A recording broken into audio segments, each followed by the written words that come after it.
ሰላም እንዴት ናችሁ? ወደ ዩኒክ ስፖርት ቤተሰቦች ኒውካስል ዩናይትዶች የ70 ዓመታት የዋንጫ ጥማቸውን አስታግሰዋል። በካራቦ ካፕ ፍጻሜ ጨዋታ ሊቨርፑልን 2-1 በማሸነፍ ከ70 ዓመታት ቆይታ በኋላ የድሉ ባለቤት ለመሆን በቅተዋል። በዌምብሌ ስቴዲየም ደምቀው ያመሹት ኒውካስል ዩናይትዶች የፊት መስመር ተጫዋቹ አሌክሳንደር አይዛክ እና የተከላካይ ስፍራ ተጫዋቹ ዳን በርን ባስቆጠሯቸው ሁለት ጎሎች ሊቨርፑልን 2-1 በማሸነፍ የዋንጫው ባለቤት መሆን ችለዋል። ከ70 ዓመታት በኋላ የኒውካስል ዩናይትድን ድል የመለሱት እንግሊዛዊው አሰልጣኝ ኤዲ ሆዊ ሙገሳ እየተቸራቸው ነው። ምንም እንኳን በፕሪሚየር ሊጉ ሁለተኛ ዙር አጋማሽ ጨዋታዎች የመጀመሪያውን ያህል ጠንካራ መሆን ባይችሉም እየደረሰባቸው ያለውን ትችት ተቋቁመው አሰልጣኝ ኤዲ ሆዊ የካራቦ ካፕ ዋንጫ ባለቤት ለመሆን በቅተዋል። የኒውካስሉ አሰልጣኝ ኤዲ ሆዊ በዚህ ወጥ አቋማቸው መቀጠል የሚችሉ ከሆነ የእንግሊዝ እግር ኳስ ፌዴሬሽን የእንግሊዝ ብሔራዊ ቡድን ዋና አሰልጣኝ አድርጎ ሊሾማቸው እንደሚችል መረጃዎች እየወጡ ነው። ኒውካስል ዩናይትዶች ከባድ ተጋጣሚያቸውን ሊቨርፑሎችን በማሸነፍ ለዚህ ክብር መብቃታቸው ግርምትን ፈጥሯል። ሊቨርፑሎች ለሶስት ዋንጫዎች ሲጠበቁ የነበረ ቢሆንም ከሁለት ዋንጫዎች ክብር ተሰርዘዋል። በቻምፒዮንስ ሊግ ወደ ሩብ ፍጻሜ ለመግባት ከፓሪስ ሴን ጀርሜን ጋር የተጫወቱት ሊቨርፑሎች ተሸንፈው ከውድድሩ ውጭ መሆናቸው አይዘነጋም። በካራቦ ካፕ ዋንጫ ደግሞ ኒውካስሎች በሊቨርፑሎች ላይ የበላይነት በመውሰድ ዋንጫውን ማሳካት ችለዋል። ሊቨርፑሎች የቀራቸው ብቸኛ የዋንጫ ተስፋ የፕሪሚየር ሊጉ ዋንጫ ብቻ ሆኗል።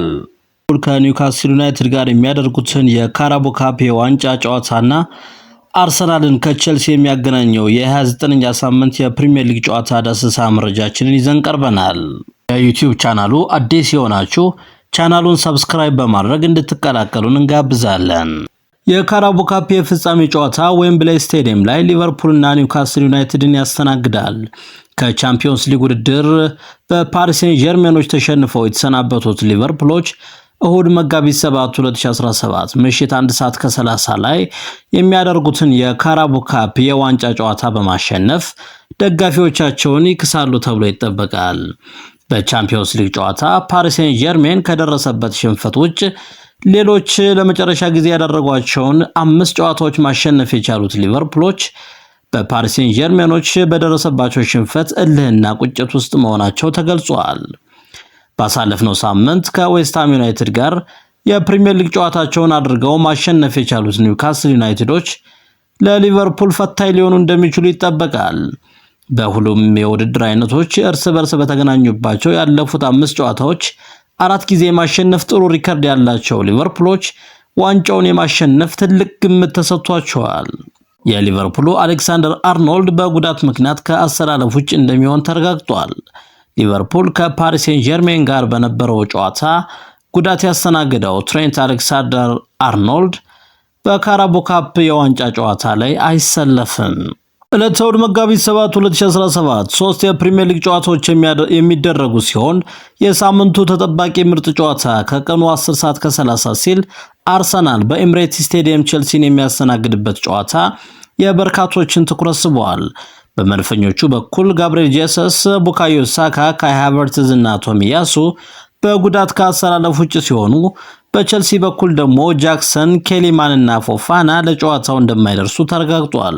ከቼልሲ ጋር ለሚያደርገው ለዚህ ጨዋታ በርካታ ተጫዋቾችን በሜዳው ባደረገው የቻምፒዮንስ ሊግ ጨዋታ ላይ ያሳረፈው አሰልጣኝ ሚኬል አርቴታ የለንደን ደርቢውን የሚያሸንፍበትን የጨዋታ አሰላለፍ ይዞ ወደ ሜዳ እንደሚመጣ ይጠበቃል። ይሁን እንጂ ጥሩ መነቃቃት ውስጥ የሚገኙት ተጋባዦቹ ቼልሲዎችም በቀላሉ እጅ እንደማይሰጡ ይጠበቃል። በአስቶን ቪላ ከደረሰባቸው የ2-1 ሽንፈት ውጭ ጥሩ የሚባል ውጤት ለመጨረሻ ጊዜ ባደረጓቸው 5 ጨዋታዎች ማስመዝገብ የቻሉት ቼልሲዎች ለመድፈኞቹ ከባድ ፈተና ሊሆኑ እንደሚችሉ ይጠበቃል። እርስ በርስ በተገናኙባቸው ያለፉት 5 ጨዋታዎች መድፈኞቹ 3 ጊዜ በማሸነፍ የበላይነት ሲኖራቸው በሁለቱ ጨዋታዎች ደግሞ አቻ የተለያዩበትን ውጤት አስመዝግበዋል። በፕሪሚየር ሊጉ የደረጃ ሰንጠረዥ አርሰናል በ55 ነጥብ ከመሪው ሊቨርፑል በ15 ነጥብ ዝቅ ብሎ ሁለተኛ ደረጃ ላይ ሲቀመጥ ቼልሲዎች ደግሞ 49 ነጥብ በመሰብሰብ አራተኛ ደረጃ ላይ ይገኛሉ። ትልቅ ፉክክር ይታይበታል ተብሎ በሚጠበቀው በዚህ ጨዋታ መድፈኞቹ ከመሪው ሊቨርፑል ጋር ያላቸውን የነጥብ ልዩነት ለማጥበብ ሲጫወቱ፣ ቸልሲዎች ደግሞ የቀጣይ ዓመት ቻምፒዮንስ ሊግ ተሳትፏቸውን ለማረጋገጥ የሚያደርጉት ጨዋታ በመሆኑ ለሁለቱም ቡድኖች 3 ነጥቡ እጅግ አስፈላጊ ነው። 29ኛ ሳምንት የእንግሊዝ ፕሪሚየር ሊግ ጨዋታዎች ቅዳሜ መጋቢት 6 እና እሁድ መጋቢት 7 2017 ይደረጋሉ። በቅዳሜው መርሃ ግብር 5 ጨዋታዎች የሚደረጉ ሲሆን ምሽት 12 ሰዓት ሲል ኤቨርተን በጉዲሰን ፓርክ ስቴዲየም ዌስትሃም ዩናይትድን የሚያስተናግድበት ጨዋታ ይጀመራል። በኤቨርተን በኩል ማንጋላ እና ካልቨርት ሊዊን በጉዳት ከአሰላለፍ ውጭ መሆናቸው ሲዘገብ፣ በዌስትሃም ዩናይትድ በኩል ደግሞ አንቶኒዮ እና ሰመርቪል በጉዳት ምክንያት ለጨዋታው እንደማይደርሱ ተረጋግጧል። ኤቨርተኖች ለመጨረሻ ጊዜ ካደረጓቸው 5 ጨዋታዎች ውስጥ በአንዱ ማሸነፍ ሲችሉ በአራቱ ደግሞ አቻ ነው የተለያዩት። ዌስትሃም ዩናይትዶች ደግሞ ለመጨረሻ ጊዜ ባደረጓቸው 5 ጨዋታዎች በሁለቱ ሲያሸንፉ በ3ቱ ሽንፈት አስተናግደዋል። እርስ በርስ በተገናኙባቸው ያለፉት 5 ጨዋታዎች ተመጣጣኝ የሚባል የመሸናነፍ ታሪክ ያላቸው ሁለቱ ክለቦች ጥሩ የጨዋታ እንቅስቃሴ የሚታይበት ጨዋታ ሊያደርጉ እንደሚችሉ ይጠበቃል።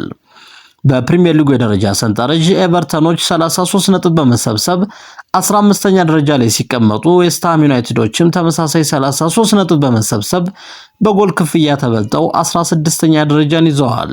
ሌላው ቅዳሜ ምሽት 12 ሰዓት የሚደረገው ጨዋታ በፖርትማን ሮድ ስቴዲየም ኢፕስዊች ኖቲንግሃም ፎረስትን የሚያስተናግድበት ጨዋታ ነው። በኢፕስዊች በኩል ኦግቢን፣ በርንስ እና ቻፕሊን በጉዳት ከአሰላለፍ ውጭ የሆኑ ተጫዋቾች ሲሆኑ፣ በኖቲንግሃም ፎረስቶች በኩል ደግሞ ሚጉኤል በጉዳት ምክንያት ለጨዋታው እንደማይደርስ ተረጋግጧል። ወራጅ ቀጠና ውስጥ የሚገኙት ባለሜዳዎቹ ኢፕስዊች ታውኖች ለመጨረሻ ጊዜ ካደረጓቸው 5 ጨዋታዎች ውስጥ በአራቱ ሽንፈት ሲያስተናግዱ፣ በአንዱ ጨዋታ ደግሞ አቻ ተለያይተዋል። ኖቲንግሃም ፎረስቶች ደግሞ ለመጨረሻ ጊዜ ካደረጓቸው 5 ጨዋታዎች ውስጥ በሁለቱ ማሸነፍ ሲችሉ በአንዱ አቻ ተለያይተዋል። በሁለቱ ደግሞ ሽንፈት አስተናግደዋል። እርስ በርስ በተገናኙባቸው ያለፉት 5 ጨዋታዎች ኖቲንግሃም ፎረስቶች 4 ጊዜ በማሸነፍ የበላይነት የያዙበትን ውጤት ማስመዝገብ ችለዋል። በፕሪሚየር ሊጉ የደረጃ ሰንጠረዥ ኖቲንግሃም ፎረስቶች 51 ነጥብ በመሰብሰብ 3ኛ ደረጃ ላይ ሲገኙ፣ ኢፕስዊች ታውኖች ደግሞ 17 ነጥብ በመሰብሰብ 18ኛ ደረጃ ላይ ይገኛሉ። ኢፕስዊች ከወራጅ ቀጠና ለመውጣት የሚያደርጉት በዚህ ጨዋታ ጥሩ እንቅስቃሴ ሊያደርጉ እንደሚችሉ ይጠበቃል። ሌላው የ29ኛ ሳምንት የፕሪሚየር ሊግ ጨዋታ ቅዳሜ ምሽት 12 ሰዓት ማንቸስተር ሲቲ በብራይተን ኤንድ ሆቭ አልቢዮንን በኢቲሃድ ስቴዲየም የሚያስተናግድበት ጨዋታ ነው። በማንቸስተር ሲቲ በኩል ሮድሪ፣ ስቶንስ እና ቦብ በጉዳት ምክንያት ለጨዋታው የማይደርሱ ተጫዋቾች ሲሆኑ፣ በብራይተን ኤንድ ሆቭ አልቢዮን በኩል ደግሞ ጄምስ ሚልነር እና ቬልትማን በጉዳት ከአሰላለፍ ውጭ መሆናቸው ተረጋግጧል። ማንቸስተር ሲቲዎች በሁሉም የውድድር አይነት ለመጨረሻ ጊዜ ካደረጓቸው 5 ጨዋታዎች በ3ቱ ሲሸነፉ በሁለቱ ደግሞ አሸንፈዋል። ባሳለፍነው ሳምንት በኖቲንግሃም ፎረስቶች የ1-0 ሽንፈት ያስተናገደው የፔፕ ጋርዲዮላው ማንቸስተር ሲቲ በብራይተን ኤንድ ሆቭ አልቢዮን በእጅጉ ሊፈተን እንደሚችል ይጠበቃል። ብራይተኖች ለመጨረሻ ጊዜ ያደረጓቸው 5 ጨዋታዎች ሁሉንም በማሸነፍ ነው የደመደሙት።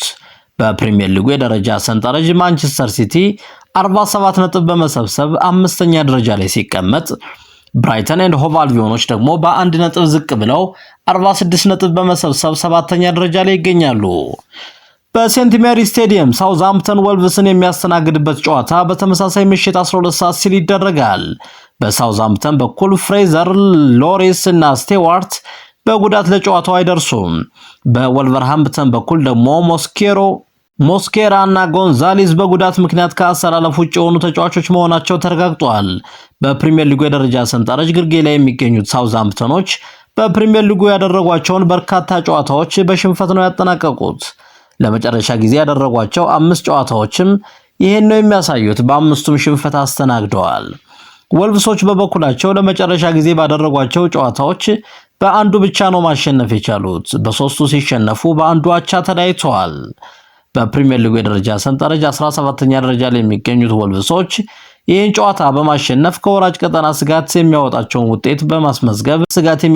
ውጤት ለማስመዝገብ እንደሚጫወቱ ሲጠበቅ ሳውዛምፕተኖችም ላለመውረድ የሚያደርጉት ጨዋታ በመሆኑ ቀላል ተጋጣሚ እንደማይሆኑ ይጠበቃል። ወልቭሶች በ28 ጨዋታዎች 23 ነጥብ በመሰብሰብ 17ኛ ደረጃ ላይ ሲገኙ ሳውዛምፕተኖች ደግሞ በ28 ጨዋታዎች 9 ነጥብ ብቻ በመሰብሰብ የፕሪሚየር ሊጉ የደረጃ ሰንጠረዥ ግርጌ 20ኛ ደረጃ ላይ ይገኛሉ።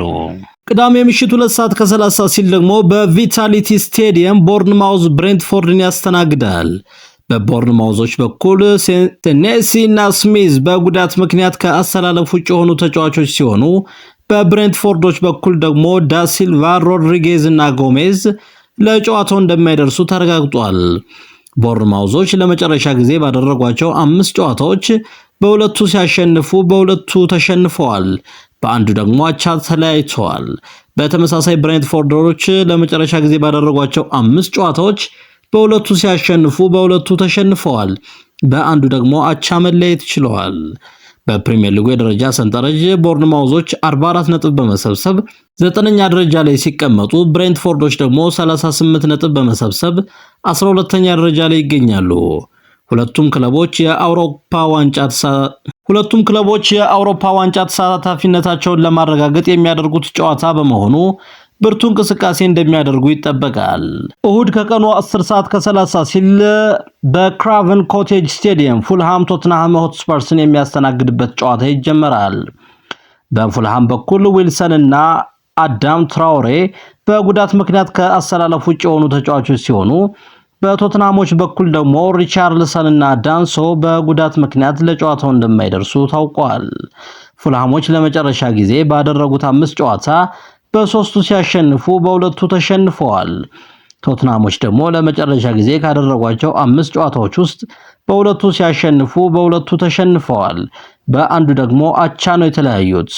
እርስ በርስ በተገናኙባቸው ከዚህ በፊት ባደረጓቸው 5 ጨዋታዎች ተመጣጣኝ የሚባል የመሸናነፍ ታሪክ ያላቸው ሁለቱ ቡድኖች የሚያደርጉት ጨዋታ ከወዲሁ የበርካታ ስፖርት አፍቃሪያንን ልብ መሳብ ችሏል። በፕሪሚየር ሊጉ የደረጃ ሰንጠረዥ ፉልሃሞች 42 ነጥብ በመሰብሰብ 10ኛ ደረጃ ላይ ሲገኙ ቶትንሃም ሆትስፐርሶች ደግሞ 34 ነጥብ በመሰብሰብ 13ኛ ደረጃ ላይ ይገኛሉ። እሁድ ምሽት 4 ሰዓት ሲል ማንቸስተር ዩናይትድ ከሜዳው ውጭ በመጓዝ በኪንግ ፓወር ስቴዲየም ከሌስተር ሲቲ ጋር ጨዋታውን ያደርጋል። በሌስተር ሲቲዎች በኩል ፋታው እና ሶታር በጉዳት ከአሰላለፍ ውጭ ሲሆኑ በማንቸስተር ዩናይትድ በኩል ደግሞ አማድ ዲያሎ፣ ሉክ ሾው እና ማውንት በጉዳት ምክንያት ለጨዋታው የማይደርሱ ተጫዋቾች ናቸው።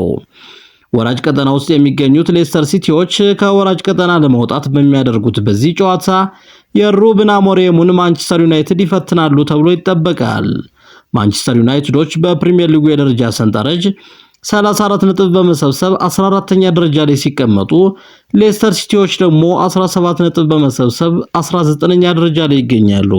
ክቡራትና ክቡራን ወደ ዩኒክ ስፖርት ቤተሰቦች ዩቲዩብ ቻናሉን ሰብስክራይብ በማድረግ ቤተሰብ እንድትሆኑ እንጋብዛለን። እናመሰግናለን።